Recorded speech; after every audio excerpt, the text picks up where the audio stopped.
Welcome to Just Break Up, the podcast about love, heartbreak, and all the relationship advice you don't want to hear. My name is Sierra DeMulder. And I'm Sam Blackwell. And this week we're going to tackle topics like shared interests, dating people with baggage, and reopening doors. But before we begin, we just want to give you our Surgeon General's warning, which is that we are not in any way licensed to do this, to provide any sort of advice. And yet we do it every day. Not at all. And yet we do it anyway.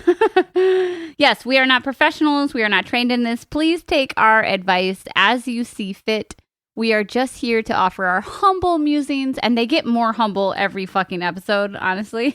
No, seriously. You'd think that I would get more confident, but anyway, we're just here to offer our humble musings to hopefully shed some understanding and maybe some laughs on the incredibly rewarding but mostly confusing experience that is love. All right. Hello, Samuel. Hello. Here we are. How are you? Here we are in episode, I think 102, maybe. I don't know. Okay, so the check-in topic, I've been sitting on it for a couple months. Somebody DM'd me on Twitter, and I'm sorry to that person. I don't have the message up, so I don't remember your name. 2 months ago, before basically the world started rightfully rioting, and they texted me about this question, this check-in topic that I thought was really cute and lighthearted. And you and I have been postponing. I DM'd them back and I was like, oh my God, we'll do that this week. And then, shit hit the fan, and it was never the right time. And there were so many other things we wanted to talk about. But today we're going to do it because we're both tired. There are a lot of things going on in our personal lives. And I just want a light, funny check-in topic, which is, how do you feel about the post-breakup haircut, and is it a good idea? I think it's so charming. I think it's such a charming question, and I'm very grateful to answer it today. So, is that a thing for you? Is that a thing that you do post-breakup? No. My hairstyle doesn't really change much. So because it's perfect. Yes, exactly. No, I don't think I've ever gotten a haircut after a breakup. The idea has just never occurred to me to do it. But I do know people who have shaved their heads or dyed their hair platinum blonde after a breakup, so I get it. Yeah. You did get a mustache after a pandemic. Well, technically we're still in it. That's right. We're still in the pandemic. But maybe you were breaking up with normal non-pandemic life, and you're like, I'm gonna do something special and different. I'll show my old life pre-pandemic what they're missing. That's true. I felt very liberated from my old life and was like, mustache, here we go. Life's too short to not have a mustache. You were meant to have that mustache. I have definitely done the post-breakup haircut, and I think not to get all unlicensed, not real therapist on this. I think it's the idea that you're going to take a leap for yourself. You're going to give yourself that gift, and you're going to look smoking hot and different, and it's going to make you feel better about yourself because you took this leap, and it's going to make your ex or whoever broke your heart or whatever second guess what a cool, independent, liberated person they broke up with. That's one way to look at it for sure. Yeah. Or it's just a act of self-care or something that you've been avoiding, or, change your hair, change your life sort of thing. I have definitely done it. I think that the big time that I did it, I chopped my hair. I kept my hair long for a really long time, and I chopped my hair maybe took 4 or 5 inches off of it. And that was really nice because I think that breakup particularly was about me shedding some old bad habits and some I don't know, 140 pound baggage, however much she weighed. Very skinny man. Weirdly skinny and light for how tall he was. Anyway, but that was liberating for me for different reasons, and I was lucky enough that the haircut looked good. Whereas the only thing, the only stupid advice I'll give is that like you don't want to change your hair to the point where you could risk feeling really depressed about yourself, you know. I've definitely gotten a haircut or dyed my hair and like cried afterwards, and I don't mean that in a superficial way, but like that it all of a sudden it makes you feel very tender and self-conscious and not the empowered badass that you want to feel like. And I feel like you're running a risk if you do a big personal visual change on yourself post breakup. This is the light sort of life-changing fodder that I was looking for.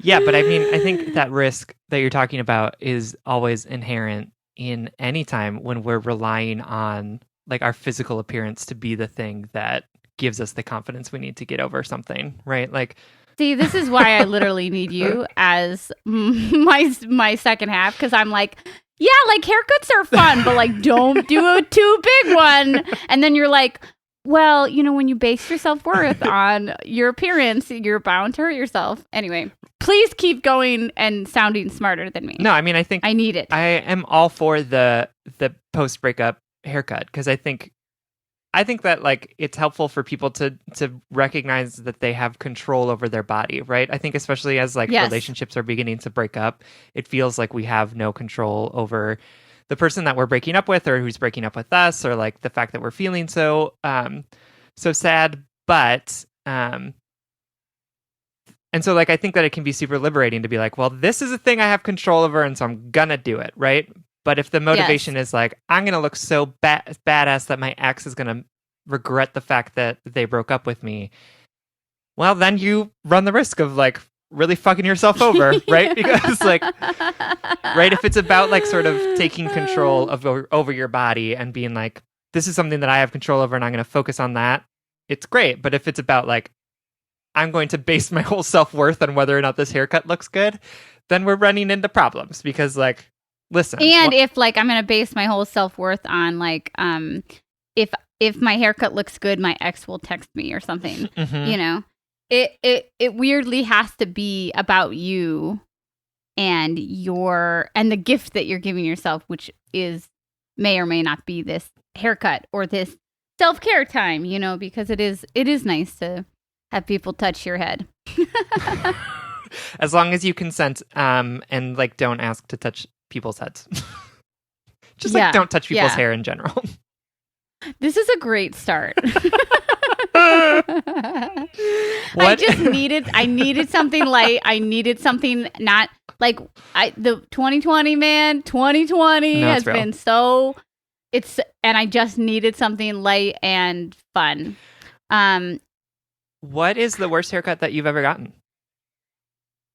Oh, good question. I cut off all my hair in 8th grade, and I'm talking like was attempting a pixie cut, but was actually probably like 1 inch too long, so it was nice and fuzzy. You know what I mean? Like not fuzzy, but like it was long enough to not be able to like shape it to my head. Also, picture this: 14. I don't think I had gotten my period yet, but was about to. So it was like that nice cusp of girlhood and puberty that like is weird. And I had just gotten braces. I just discovered hair gel. I just discovered ska music, and I just gotten my nose pierced. Wow. So, yeah. You know, like, not for nothing, 10 out of 10. I am also, I want the one more fact I want to one more like piece of color I want to add to this painting is that at a haberdashery, a hat store, I wear size XL. So like I just have a huge head that's misshapen, so like tiny haircuts are not a good look on me. End of story. I'm just picturing you like 14 years old in the bathroom of your dad's house, which is like where I assume this happened, and it's a very funny picture to me. Oh, yeah. I still cannot believe that you and Spencer went to my dad's house, but that is a totally different thing that is totally off topic, so we're not going to talk about it. What about you? What is your worst haircut? When I was in college, I didn't have a lot of money to pay for haircuts, so I would always go to the local like, I don't even, aesthetologist school. Oh yeah. Yeah, and where like people could practice on you and it would be really cheap. And so I did that, and it was clear that this person had never cut a short hairstyle because she literally gave me bangs. Oh my God. And then like brought the instructor over, and the instructor was like, oh, okay. And had to like spend the next 30 minutes trying to salvage my hair. And my God. they did not do a very successful job. But oh my God. it was fine. It was college. Like, my hair in Yeah. college was a real treat to behold, let me tell y'all. So Yeah. Okay, last question though. Like, what would you, let's imagine, let's throw out let's call out your childhood name that you wish you were called. Let's pretend we're in another universe where you are Viper, right?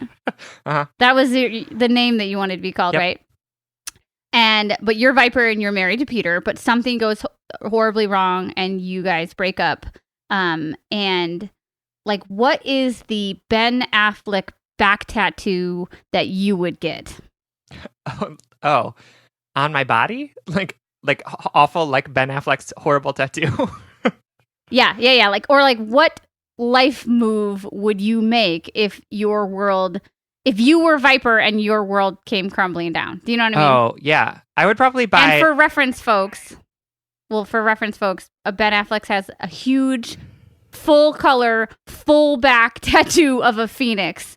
Yes. End of comment. I think that I would like take after my dad and buy a really impractical car. Like, that is how I would spend my time and money. Yeah. So that is your post-breakup haircut. Yeah, for sure. Okay. I think mine would be... Well, I don't have a lot of money, so I'm gonna like go through my head, like, what can I do myself? Let's see. I would probably go on like a month-long vacation. That's like a light, not Viper-esque answer, but I'm just trying to think about like how do you reset your system? You leave a space for a while. I love that. I don't know. Yeah. And then I'd probably get like shave my head and get a forehead tattoo. I feel like you would adopt like 8 dogs. 100, absolutely. Absolutely. And they would all be, I don't know. I always want like the 3-legged diabetic ones when I look on Pet Finder, because I want to love them so much. Okay, I feel like this is a good start to this episode. Do you want to get into our letters? Let's do it. Okay. Our first letter is from Distressed Desi from Boulder, Colorado. Hi, Sam and Sierra. I love your podcast so much and all the advice you give, which is why I'm writing to you today. I'm a 24-year-old Desi woman. I grew up in India in an underprivileged community. Growing up, my family didn't have a lot of money for us to vacation abroad or indulge in any of the expensive so-called, quote, white people sports. Then we moved to the U.S., to New York City. However, we still didn't have a lot of money for me and my siblings to indulge in any fancy sports or hobbies. The focus was always on school and getting good grades, like any typical immigrant family. I went to college, studied computer science, and now I live in Colorado and work a pretty decent job that pays well. Because of how and where I grew up, I never tried things like climbing, bouldering, skiing, surfing, mountain biking, etc. And quite honestly, I was very fine with that. I really like to dance, and I'm a good dancer. I'm also pretty active. I work out regularly and love going on hikes. I also really like to travel, and this is what I spend most of my money and my vacation on pre-COVID days, RIP. 3 months ago, I started seeing a guy who was very outdoorsy. He does everything sports and does it well. He kayaks, skis, surfs, climbs, you name it.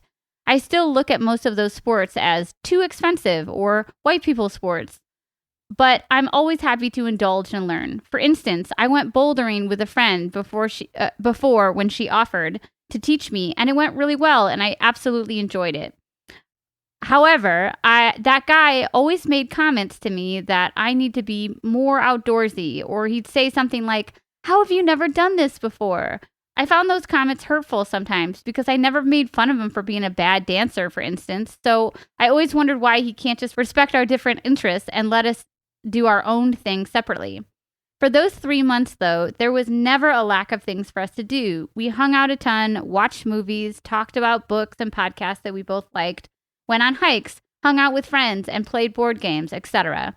And conversation always flowed so naturally and easily between us. We never ran out of things to talk about. All of a sudden, in the past couple weeks, he was being so flaky and distant, and when I asked him what's up, he said he wanted to end things because he wants to be with someone who is more similar to him.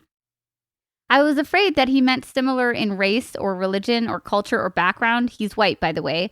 So I asked him to elaborate, and he said he wants to date someone who is even more outdoorsy than he is, someone who shares most of his interests. I was very hurt, especially because I emphasized that I'm willing to indulge and learn from him. I also respected his interests and the time he dedicated to them so much and never complained. I always looked up news and events related to his hobbies and sports, and we'd talk about it for hours. I was always happy to hear him talk about the upcoming mountain biking race or what does it mean to hit a double diamond. I was shook that this was the reason he did not want to solidify our relationship and start dating, and instead wanted to end things when everything else was going really well. I always thought that having your own time to be able to do your thing with your friends was a sign of a healthy relationship. Sharing all the same interests with someone sounds boring to me. I want someone who I can learn new things from, someone who can talk to me about stuff that I've never heard of before, and who also listens to me talking about my passions and asks me questions. I thought that this was the healthy and right thing to do, but now I'm hurt and confused. Do you think you need to share all the same interests with your partner? Do you think that it is a good reason to leave someone because you love skiing and they don't? I thought that it's enough to share the same core values and to have mental, physical, and emotional compatibility. I would have never thought that not sharing the same hobbies could be a deal breaker. Please tell me what you think. I'm wrapped up in this self-loathing mindset that is convincing me that I was not enough for him. Love you guys, and thanks for reading. Oh, thank you so much for writing, Desi. Distressed Desi. Yeah, I'm so sorry that you went through this. This sucks. And I hope that we disrupt some of those self-loathing mindsets. So, Sam, I guess the first question is, do you think you need to share all the same interests with your partner? No. I think that... Correct. Yes, right? Like, that was a quiz. I think I have what I would hope is a very successful marriage, and we do not have the same, or we do not have shared interests in a lot of different ways. Yeah, I agree. In my relationship and in the world. I mean, I think that it's natural that some of your interests will overlap. For example, Willow and I both love hiking or, being outdoors. But I think that it is a sign, Desi, of a healthy relationship that you guys have, that you and your partner have separate interests and give yourself the time, space, boundaries, etc., to explore those interests outside of the relationship. I don't think that I just want to say really quickly that I don't think that is the only marker of a healthy relationship and shared or unshared, hobbies and stuff, because sometimes, honestly, sometimes our lives just align with our partners more than other partners, Sometimes, being a poet, right? Sometimes I've dated poets in the past where a lot of our interests align because our professional and personal lives look really similar. But yeah, I definitely agree with Sam that there's got to be kind of a healthy balance. But even if your interests are the same, there has to be a healthy balance between your time, couple time, and their time. For sure. Right? I mean, look at you. You tried bouldering for this man, and I don't even really know what that is. But it sounds... I want you to take a guess. My guess is that you climb on boulders. Yeah. No, I think that's what it is. Full transparency, I don't know either. But based on the word, maybe it's like a Sisyphean thing. Yeah, where you just push boulders uphill and then watch them roll back down. Yeah, that sounds super fun. Yeah. Forever. I'd do that. Okay, cool. Yeah. So you did this thing. You tried. You you tried out your partner's interests, and I guess what I want to touch on more than like your instincts are all right, Desi, like that you guys were building like a healthy foundation or a sustainable foundation. You were interested, you know, in spending time with him on his terms and whatnot. But I want to touch on the idea that, like, you know, the self-loathing mindset is convincing you that you're not enough for him. What's really interesting in this particular situation is, and in other relationships, is that, like, there's a weird, I'm going to like rely on Sam to help me articulate this, but it's not that you weren't enough for him, just you weren't right for him. Yeah. And somehow we have to figure out how we can hear that and internalize that without harming ourselves. Mm-hmm. It's just so interesting. We're so susceptible to other people in so many different ways. So much so that in a breakup like this, Desi, you can say, I am not enough. Look at all these hoops I did for you. Look at this bouldering I did for you. Look at all these questions and interests that I had in your life. And then when he says, I don't want to pursue a relationship with you, it instantly turns back on you, as in, like, you're not enough. Mm-hmm. But that's not true. It's not that you weren't enough. You guys weren't right, or you weren't compatible, or you were, and he just unfortunately decided that you're not his cup of tea. Like, he doesn't want to move forward with this in one way or another. For sure. And that sucks, but yeah. No, and I, first of all, don't want to, I don't want to fault him. Like, I think that we sort of started off being like, you should have different interests from your partner, right? But I also think that, like, if you are interested in having similar interests as your partner, like, that's also fine for you too, right? Yeah, that's a good clarification. But I also think, like, the fact that you didn't share his interests wasn't like a deficit of yours, right? It just meant that you were actually more interested in having varied experiences, right?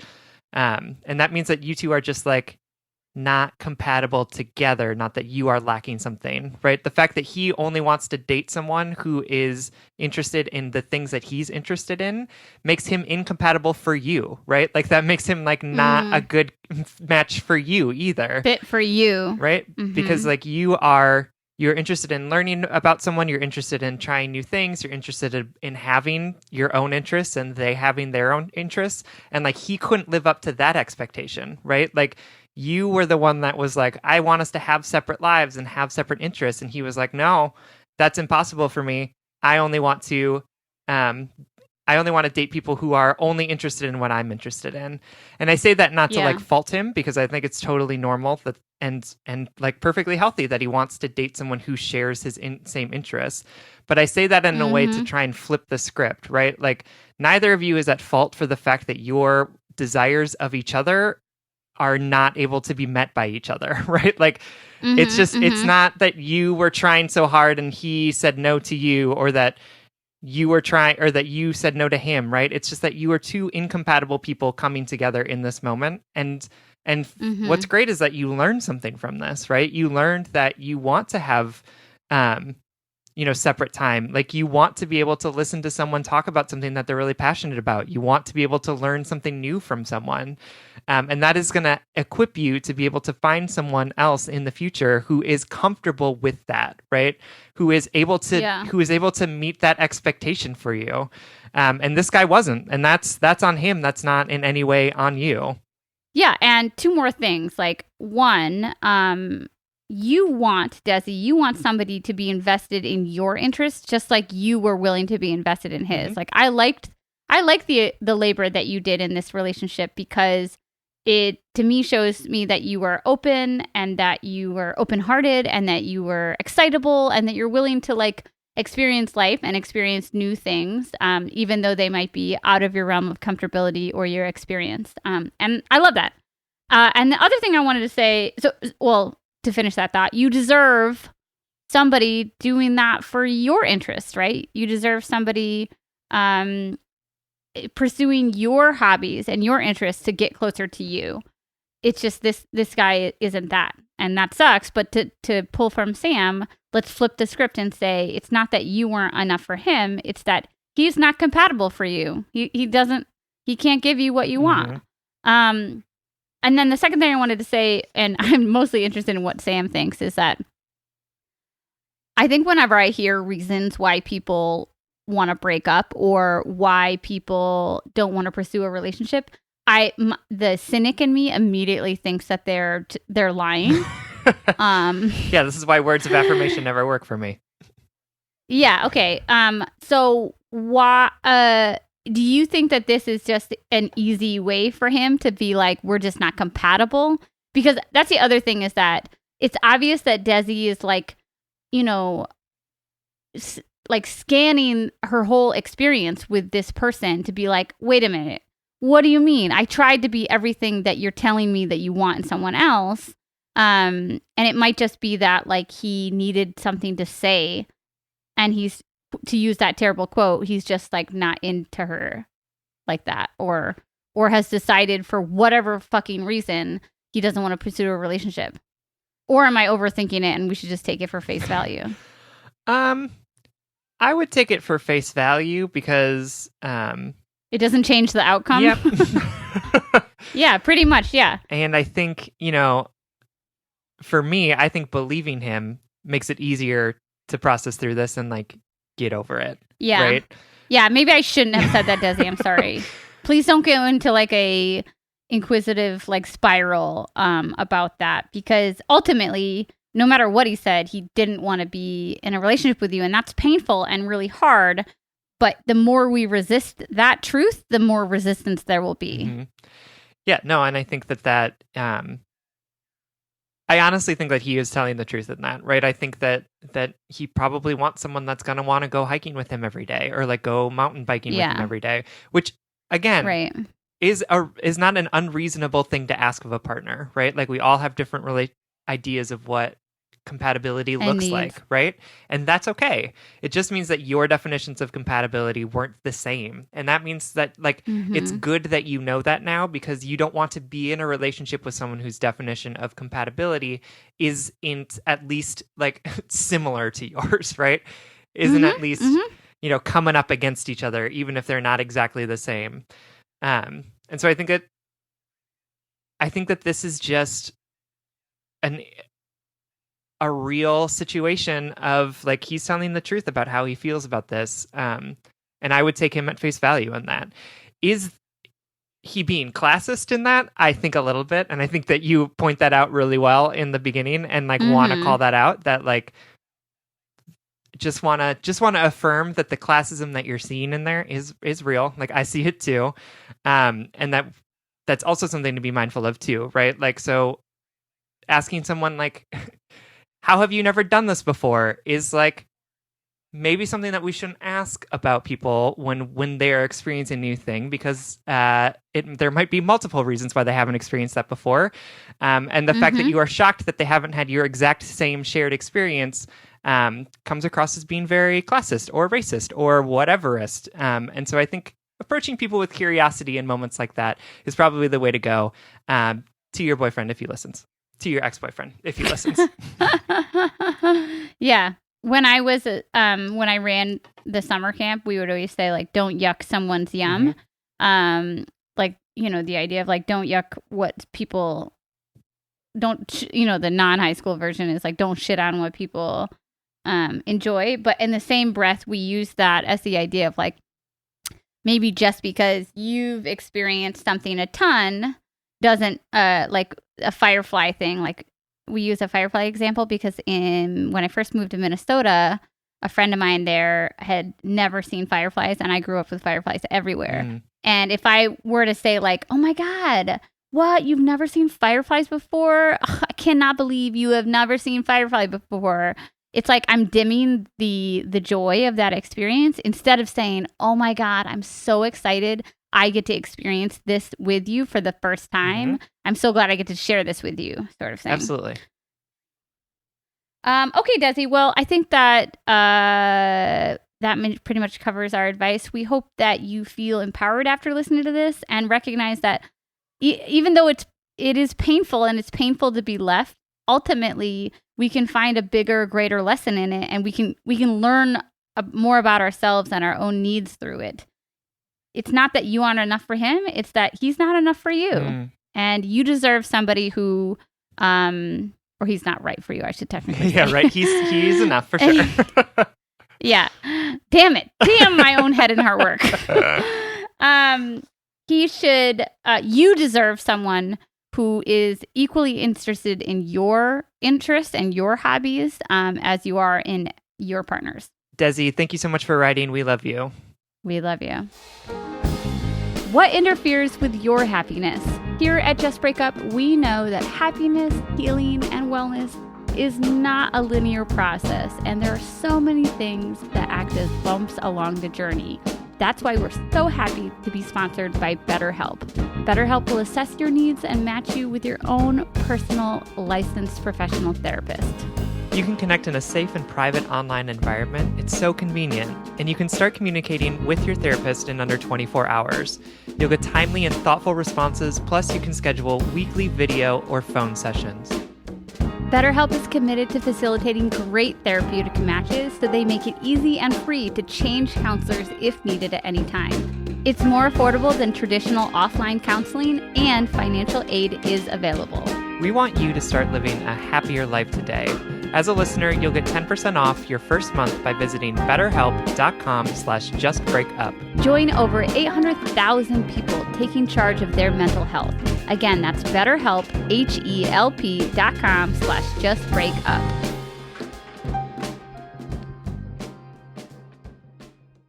All right, our next letter comes from Anonymous, who is Anonymous. who is writing from the void. Anna writes, "Hi, Sierra and Sam. First of all, I would like to echo every adoring compliment that has been made by other letter writers towards you two. You're doing such important, meaningful work, and I'm so thankful for you every week." Okay, let's get into it. Recently, you discussed how to handle it when an ex has done some self-improvement and their new partner seems to reap the benefits that you never got to enjoy. But my situation turns this around. I'll explain. I've been dating a wonderful guy for 4 months now, monogamous from the get-go. From the start, he has clearly liked me and not played any games, staying consistent in communication and wanting to spend time with me, including introducing me to his friends, including me in important life events, etc. As someone with an anxious but moving towards secure attachment style, he really hasn't triggered my anxious brain much, and I've perceived him as being pretty secure. However, he does have slight hints of the avoidant attachment style, and he acknowledges them. Whenever he gets avoidant, usually triggered by stress because he is a med student, he will immediately recognize it and apologize and say that he doesn't want to be avoidant. What I struggle with is this. He had a really healthy 3-year relationship a while back in which he claims he was super secure. Other people in his life will back this up. From what he said, he did not feel avoidant at all with this girl, and if anything, it was his ex who was avoidant. After that relationship ended, he said he's been pretty avoidant with dating, keeping girls at an arm's length and not letting anyone get too close. He says I'm the first person since his long relationship that he hasn't wanted to be avoidant with. But the thing is, his avoidance is still prevalent in our relationship. Recently, when we started talking about labeling the relationship, boyfriend/girlfriend, he said he was uncomfortable with it but didn't know why. He said he really likes me and wants to keep dating me, but the simple act of a label made him feel avoidant. He said that none of that discomfort was personal towards me and is a problem he needs to work on. We ended up labeling things, which doesn't even matter. Why do we make labels a big thing? And he said he will just get less uncomfortable with it over time. But I can't help but feel a little sting. I'm a fucking catch, and someone should be over the moon to be my boyfriend. When I told him that, he reassured me that he's so lucky to be with me and thinks I am a fucking catch, and that has nothing to do with why he's uncomfortable. But I can't get out of my head about this. Someone in his past got the secure version of him. The one that was comfortable calling her girlfriend, the one who didn't get distance when stressed. And here I am getting the more avoidant version of him, and I can't help but feel jealous of his ex. His self-awareness has made his avoidance really manageable, and honestly made me like him even more because I can see that he's aware of how his avoidance could affect me. He's even read the Attached book and initiated a discussion about it with me, saying that he doesn't like that he's avoidant and that being with me makes him want to be less avoidant. But he doesn't really know where to start. I've suggested therapy, and he's very open to it. My question is this: how do you cope with the fact that your partner has been a healthier version of themselves in previous relationships? How do you not take it personally and seethe in jealousy over their ex getting the younger, unscathed version of them? Am I making a big deal out of nothing? Thank you in advance for any advice you might have. I truly value your opinions. Sending love and peace in this clusterfuck that is 2020. Anonymous. Cheers to that, Anna. Yeah, this is a great question. Have you experienced anything like this where you feel like your partner was like more, not just secure, but like had it quote unquote more together or something like that? Yeah, for sure. And he was a fucking asshole about Really? it. What do we do? What are we talking about? No, I dated somebody who was very hurt by their ex and used that as a tool to excuse their borderline abusive behavior towards me. Yeah, totally. And so yeah, it was funny because I would always be so mad at the ex and be like, God, that ex did this to this person, as opposed to being like, wow, this person is doing this to me. Right? Like, and so, yeah, I mean, I get it. I was like, I wish that he loved me the way that he loves that ex. I wish that he hadn't been damaged by that person so that I could get the full him, so that he could fully commit to me.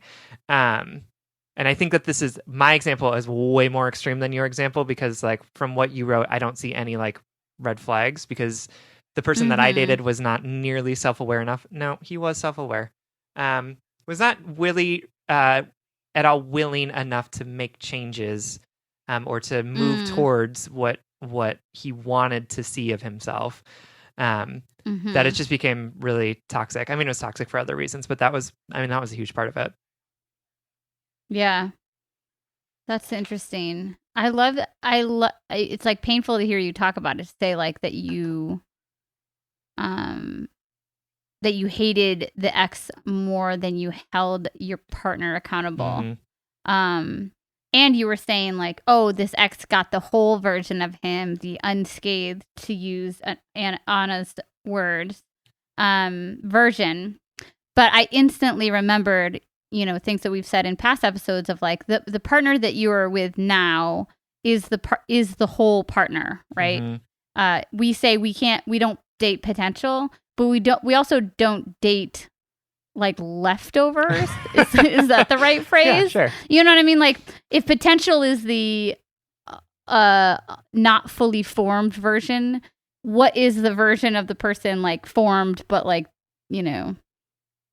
crumbling a little, or like leftovers. The leftovers. That is definitely that is incorrect, and like no one else use that, please, outside of this moment, but like sure, let's go with that for right now. Yeah, so Anna, I don't think that you're making a big deal out of nothing, but I do think that you are mulling over a lot of things that are so far out of your control. They are in the past. they are literally in another timeline. Not only are they in the past, but they also have nothing to do with you, right? Like it's not even your past. It's like the past of this person, and the way that another person treated that person in the past. Like we're getting like when we're going concentric circles, we're out there. Yeah, totally. And we say this not to like call you out on anything, but actually so that you can start thinking a little bit more holistically and sustainably about the mental, gymnastics that you're putting yourself through, thinking about the potential of your ex in the past. And we want to protect you from hurting yourself unnecessarily. Your ex in the past, I don't want you to assume that you are getting the less healthy version of your ex. I know that he says, and I don't know, other people in his life say that he was more secure and like just like was untainted by this cruel world before he met you. But he also didn't have the life experience that he has now. He didn't have the tools in his emotional tool belt to be able to I don't know, read the book Attached and talk to you about it. I think that's a major green flag for me, sure. you Yep. know, like a go ahead. Yep. And I think that we like to tell ourselves stories about people and experiences to make those people and experiences make more sense, right? Mm-hmm. And a lot of times the stories that we tell ourselves, they might be true or they might be parts of truth, but we tell ourselves them so that we feel like we have a grasp of an understanding of what's going on. And I think you are telling yourself a story about this perfect man that used to exist. Mm-hmm. And now you don't have access to him. And I'm not saying that your instincts are wrong. I'm not saying that like some of this, like, I don't think you're doing anything inherently wrong by this. I just want to like kind of flip the narrative around a little to be like, you don't know what it was like to date that guy back then. And he is who he is now. And that's who you are attracted to. That's who you're choosing to date. That's who is worth investing in this relationship with. And I just don't want to it's like, I don't want to discredit the man that you have now in contrast to this imaginary man in the past, because that past man is imaginary because he no longer exists. Mm-hmm. Yeah, that's real. I think that focusing on the present is so critically important. And I think, that is where our brains do us damage, is by forcing us to either focus in the regrets or shame of the past, or in the fear of the future, true. right? But you can't control the past and you can't control the future. All you can control is what you have in front of you. And you have a person in front of you that seems to be making the right steps, seems to be wanting to be in this relationship, and is being honest about his discomfort in some of those things, which is like not necessarily a red flag, right? Like being honest about your discomfort is better than not talking about it, right?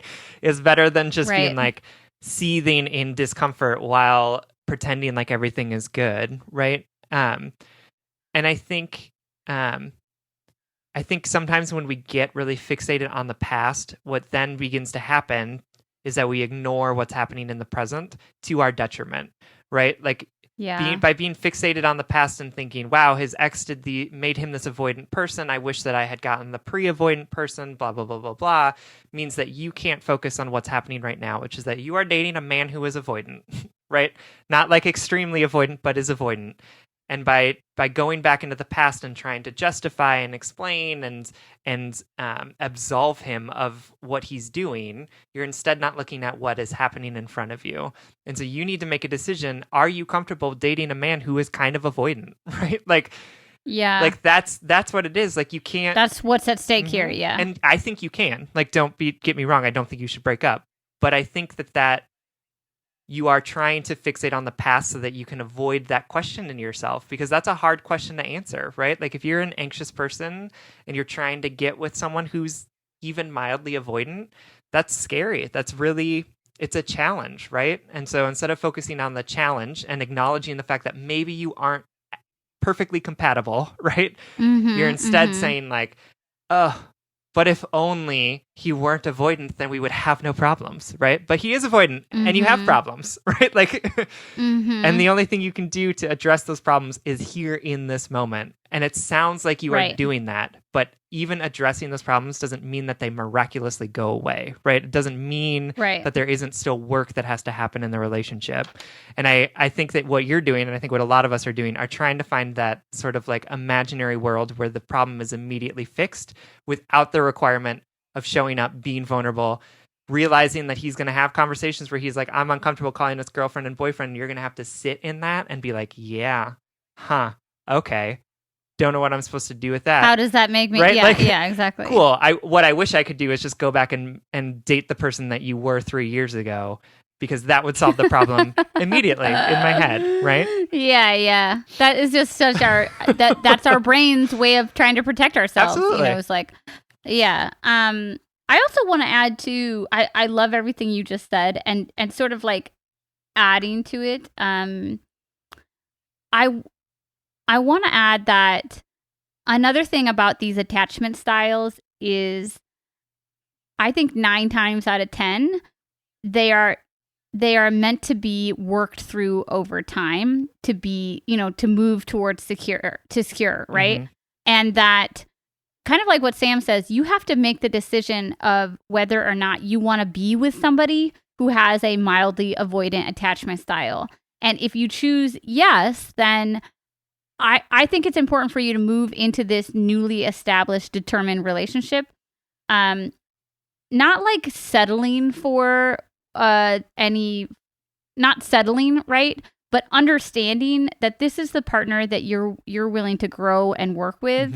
And that just like your triggers, like sometimes it takes us a long time and a lot of work and a lot of life to get to those balanced, stable places. And I say that because you have a line in here about him saying that he wants to be less avoidant, but he doesn't really know how to start, and that you suggested therapy.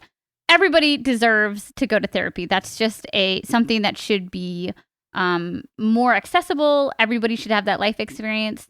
But I also, I'm not sure if Sam and I always say go to therapy, right? Everybody should do that. And I'm not saying don't do that, but I am wondering, like, a lot of our attachment styles are heavily influenced by the relationships that we are in and the practice that we get in life, right? Mm-hmm. And I wonder too, like, how can you two as a couple, as teammates and not opponents, tackle this problem together as you move forward in your relationships? I'm not saying don't go to therapy. I'm just like, I'm wondering how we can dethrone this problem to bring it to the present, to bring it to something that is manageable, addressable, and something that that you might have to work on for the next couple of years if you're with this partner long term. And like, do you want to do that, period? But also like that just like it's easier to trust trustworthy people, it's easier to be secure with secure, trustworthy people. Yeah. Like over time, right? Does that make sense? The point I'm trying to make, that like, I'm not against him going to therapy, but part of it is just living, right? Yeah, I mean, I think it's both and, right? Like he can go to therapy and address some of the trauma that it seems like he went through with his last relationship, right? Like, yeah, for sure. Right. And also, you're right that that this is something that you all are going to have to work on together. It's not just his problem to fix. It is two people coming together with a level of incompatibility that they want to work on together to be able to get to a point where they can work through it, right? Right. And I think I love what, like, it's easy to be secure in a relationship when you're dating a secure person, right? And it is easy to be avoidant in a relationship when you're dating a person with anxious attachment style. Like, it is easy to fall into those two things. Right? Like, and so this is something, and I say that in a way to say that, like, I think that this is something that a lot of people go through and that you have the capability to be able to work through together, while both of you are working on yourselves separately and working on the relationship together. And I think you can do it. Like, I don't think this is not, I think you can do everything that you've talked about. Like, I'm just like, yeah, these seem like green flags to me. Like, he's willing to talk about it. Yeah, he's being open and honest, and like, yeah, he's working on it. Therapy, I think, would be another tool that he can use to help him show up in this relationship in the way that he wants to. And I think therapy for you also could be a tool for you to be able to show up in this relationship in the way that you want to.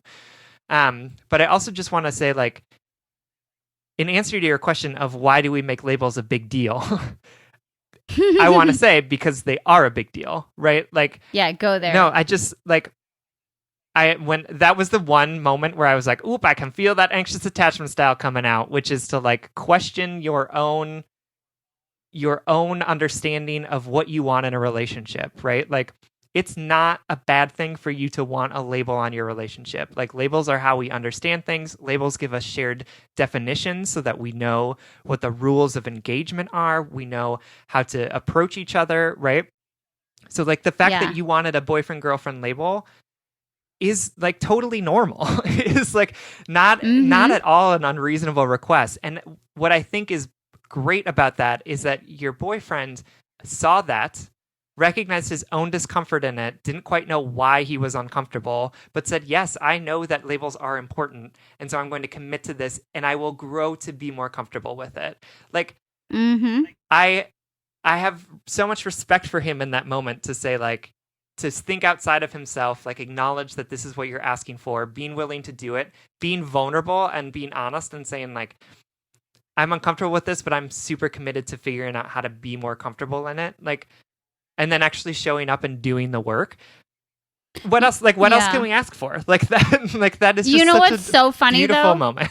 No, I'm so glad that you're my co-host because you know what's funny is like I read that and I immediately felt panic. I was like, oh God, what does that mean? But because I am a chronically anxious attached person who always fears, you know, that if I show my true self to someone or if someone shows their true self to me, it will equate to unlovability, right? And or like something like that. And so I guess this is a perfect example for Anna to stop and think, wow, just like you said, look at all this honesty and transparency and work that he's doing to be present right now in the now, not in the past, not in the future, with me. And how can I show up in the same vulnerable present way, which is inherently to believe what he's telling me. For sure. Right. And no, actually, absolutely. And I actually think that the way that he handled that indicates a very secure attachment style, right? An avoidant person wouldn't have said, I'm uncomfortable with this label and I'm not sure why. An avoidant person would have left the room, right? Would have said yes to it, not explained why, and then not texted you for like the next 3 weeks, right? Totally. So, and I think, and that's what I want to challenge you on a little bit, is that I think for folks who are anxiously attached, sometimes secure attachment styles feel like avoidant ones because you're not getting the oh dang son.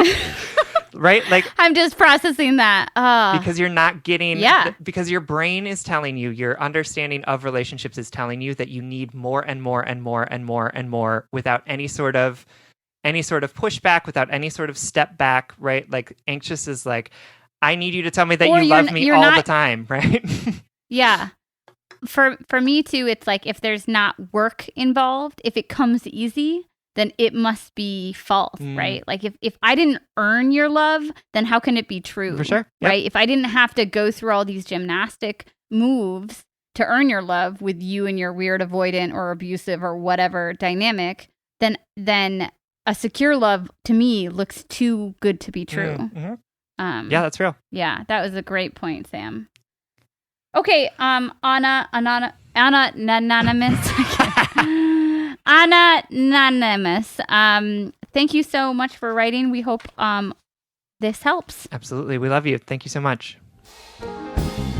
This episode is also brought to you by some of our wonderful patrons on Patreon. Thank you to Kyle Hartwell, Sarai Jerez from Chatsworth, California. Thank you to Amelia Morales from Los Angeles, California. Thanks to Lindsay Parker from Denver, Colorado. And thank you to Autumn Watson from Austin, Texas. Guess what? Autumn just took a poetry class with me. Awesome. I know. If you want to get your name read on one of our episodes as a sponsor of us, you can go to patreon.com/justbreakuppod. If you support us at $10 a month, we will shout you out. Thank you so much to all of our patrons who make sure that this podcast is free for everyone to listen to. We love you.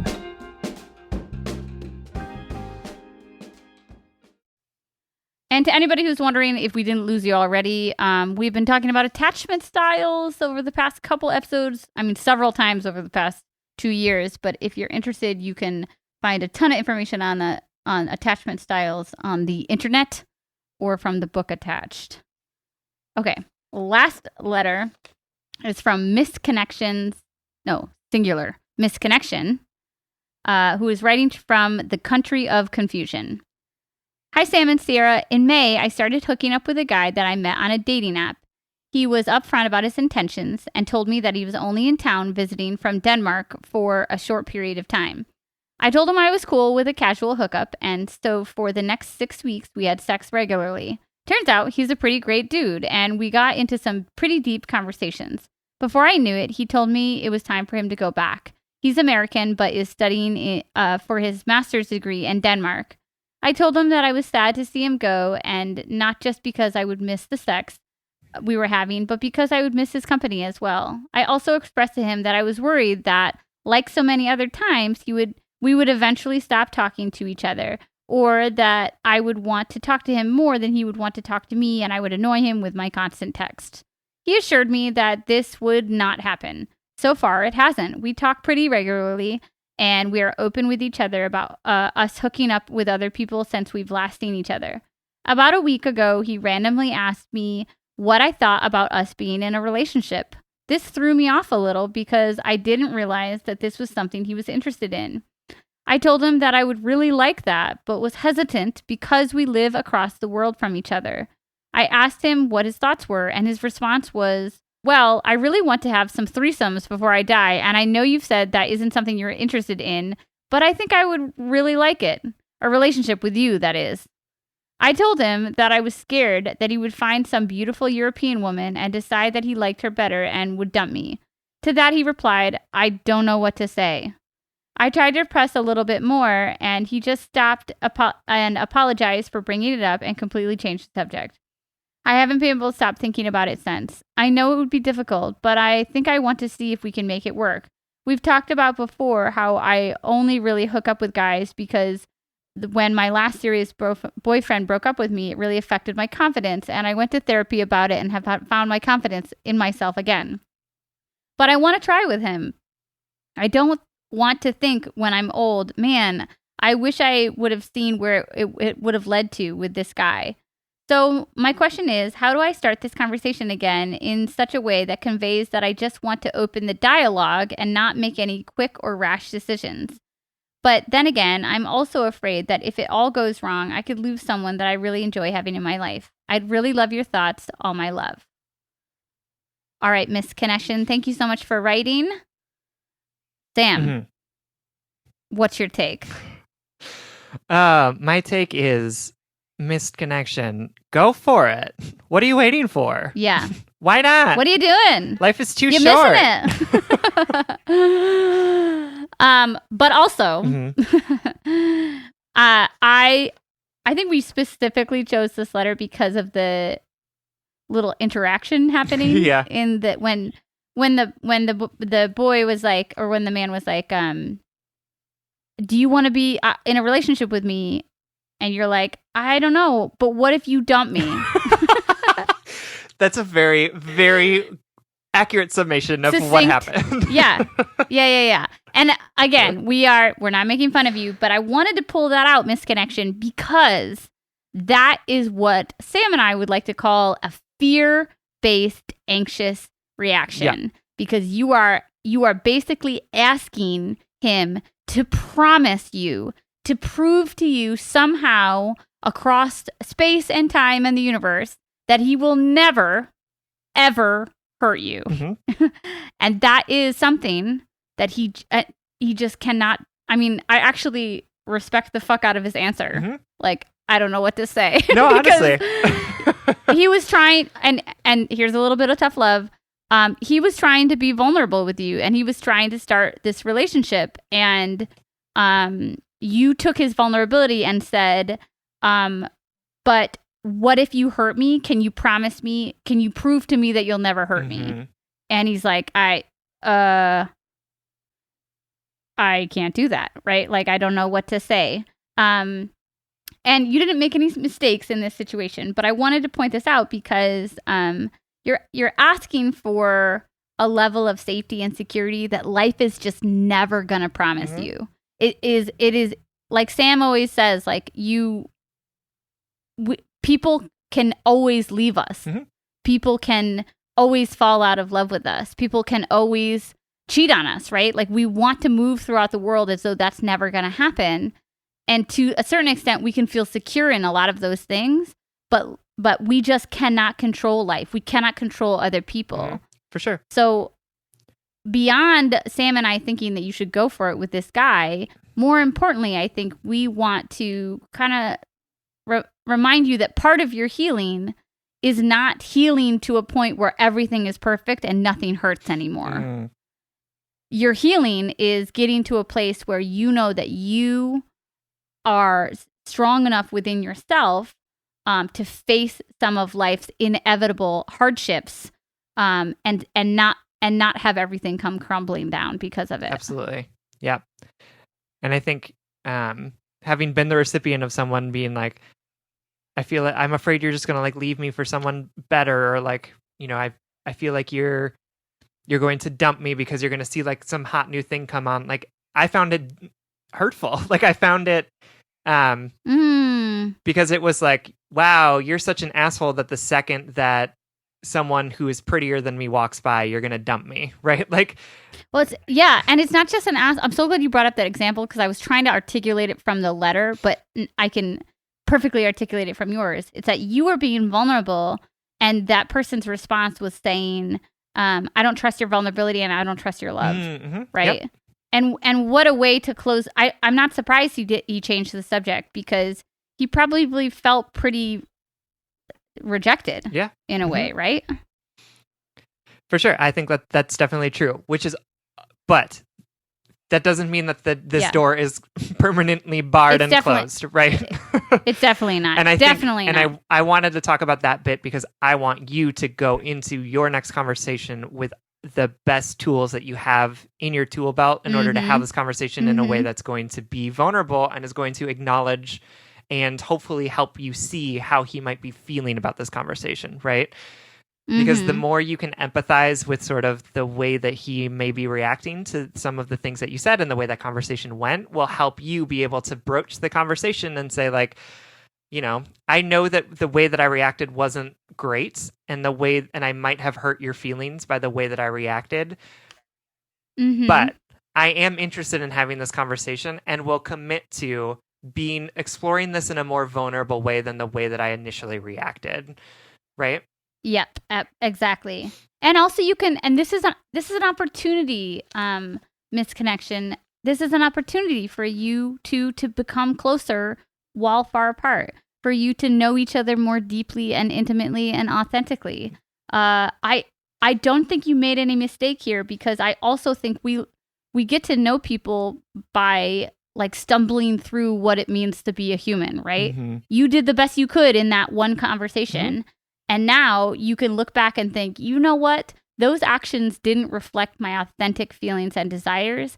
And even more so, I know that if I want to reach those deeper connections, that good, true love, I have to put myself out there. I have to risk heartbreak and I have to risk vulnerability in order to receive that type of connection that I'm seeking.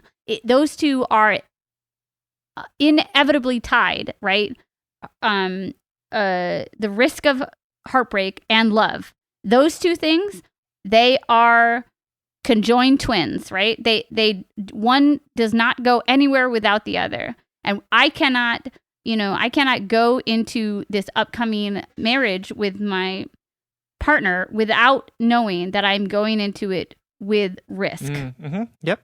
Right? Sure. Isn't that true? Yeah, all relationships are risk. Like, you cannot control what another person does or what another person thinks or what another person feels, right? You can't even sometimes control what you think or feel, right? Like, oh my God, say it again, right? sis. And I think that like a really hot guy could walk by you and you could decide that this man isn't in your life anymore. And that's what life is. Like, we can never guarantee every circumstance. We can only ever just commit with what we have right now in our tool belt in front of us. We can only commit to continuing to try and make this work. We can never commit for forever. We can never commit to this is going to work out perfectly. We can never commit to I'm never going to hurt you. We can only commit with what we have right now to be able to say, like, I know that I can't control the future, but I want to try with you. I want to try and figure out what this looks like with you.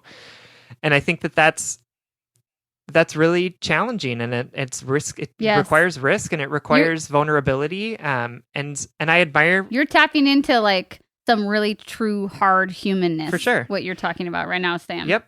Yeah. And missed connection.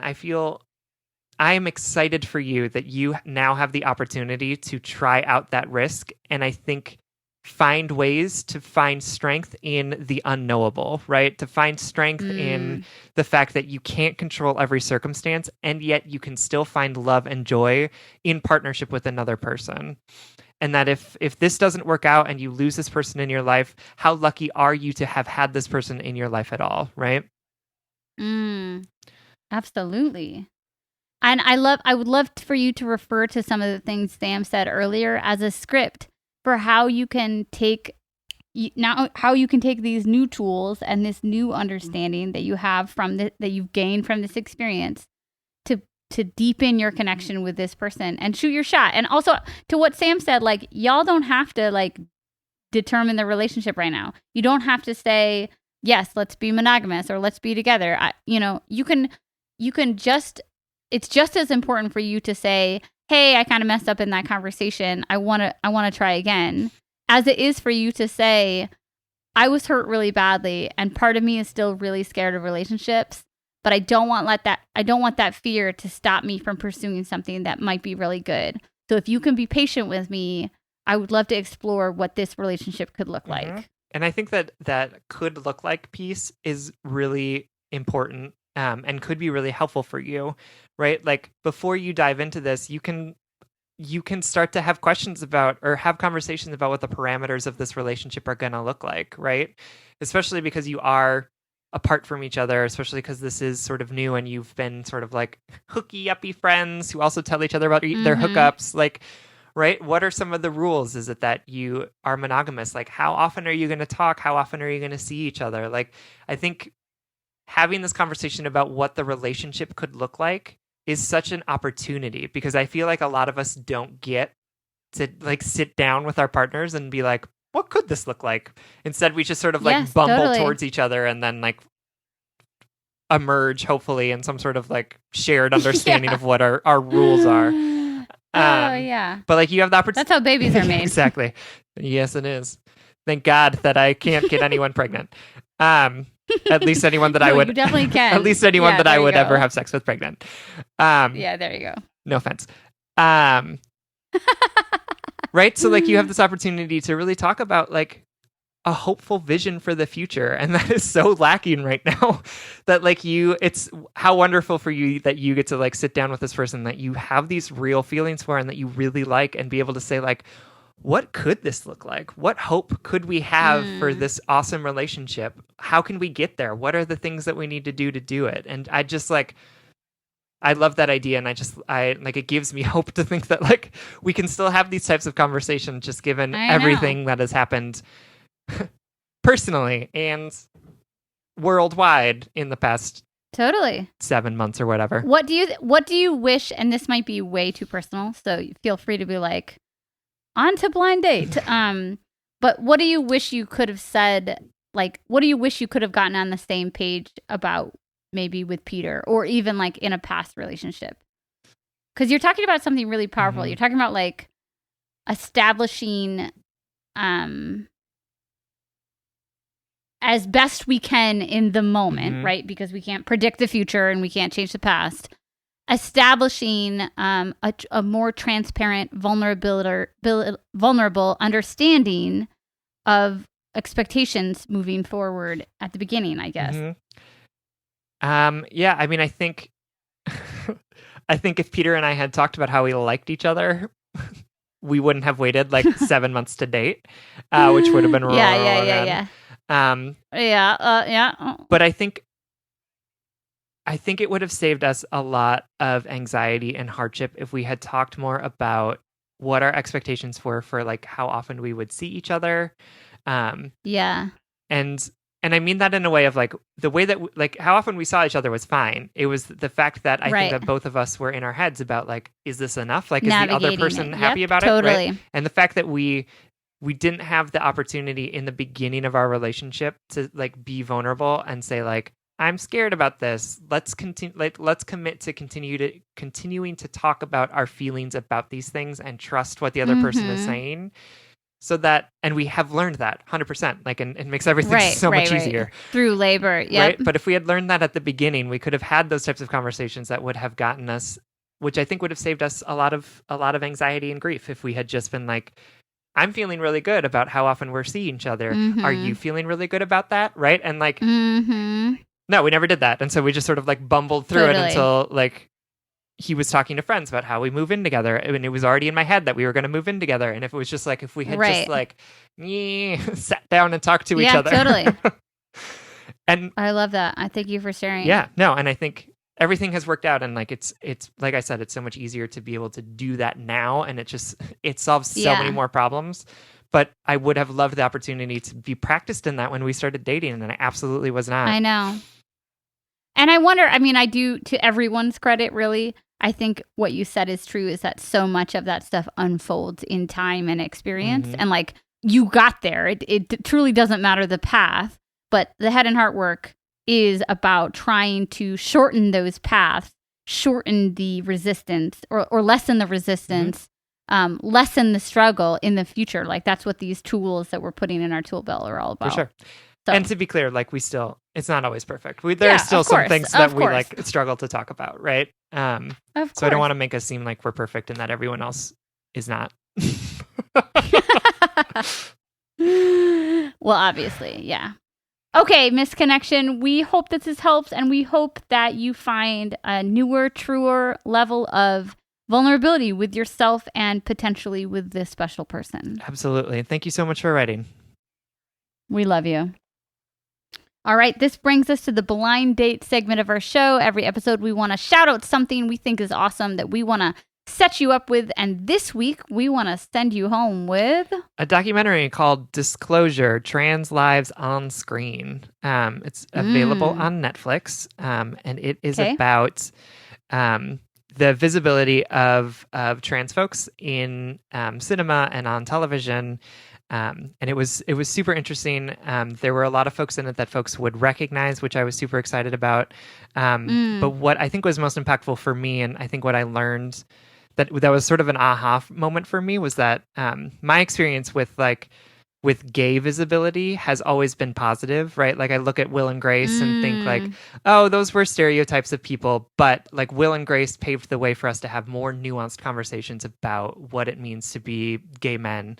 And what I think is really interesting about this is that a lot of the trans folks that they talk about how the visibility of trans folks in television right now and in movies is and has been always so problematic that it doesn't actually help. It doesn't actually move the conversation forward, because trans folks are depicted as being tricksters. Trans folks are being depicted as people who can and should be murdered, right? And just the fact that there is so little trans visibility that is positive, that is actually a reflection of the reality of trans lives, was really impactful for me. And listening to trans men talk about Boys Don't Cry, right? And being like, this was the first time I ever saw myself and was like, oh, there are more people like me. And to like watch that person be brutally murdered, and then having Hilary Swank win the Oscar for it, and be like, this is like great. My only understanding of other trans people is that we are people who get murdered, right? Yeah, that is so and real. It was just like, I was watching it and just had this moment of, oh shit, like, this is, my understanding of this is completely different than the reality of it. And I'm so appreciative of moments like that. So I am thankful that I had the opportunity to watch it. It's available on Netflix. Again, it's called Disclosure: Trans Lives on Screen. Can't wait to watch that. Great suggestion. Thanks, Sam. All right, everyone. Thank you so much for listening. You can like us on Facebook, and you can follow us on Twitter and Instagram at JustBreakUpPod. You can slide into our DM, send us your favorite relationship memes, but most importantly, you can submit your questions about all matters of the heart at justbreakuppod.com, which is also where you can find our merchandise. Please leave us a 5-star rating and review, and consider supporting us on Patreon. If you support us on Patreon for as little as $5 a month, you will get an additional bonus weekly episode. That's Patreon. Holy shit. I know, right? Sorry. That's patreon.com/justbreakuppod. This literally keeps the mics on and helps us reach more brokenhearted souls who need two random strangers giving them relationship advice. Original music recording, editing, and producing by our friend Big Cats. Make sure to check out his podcast, The What If Podcast. And remember, you cannot change the past, and you cannot control the future. Nothing is truly promised to us except for the now.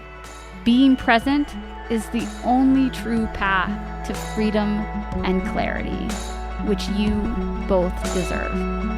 And if all else fails, just break up.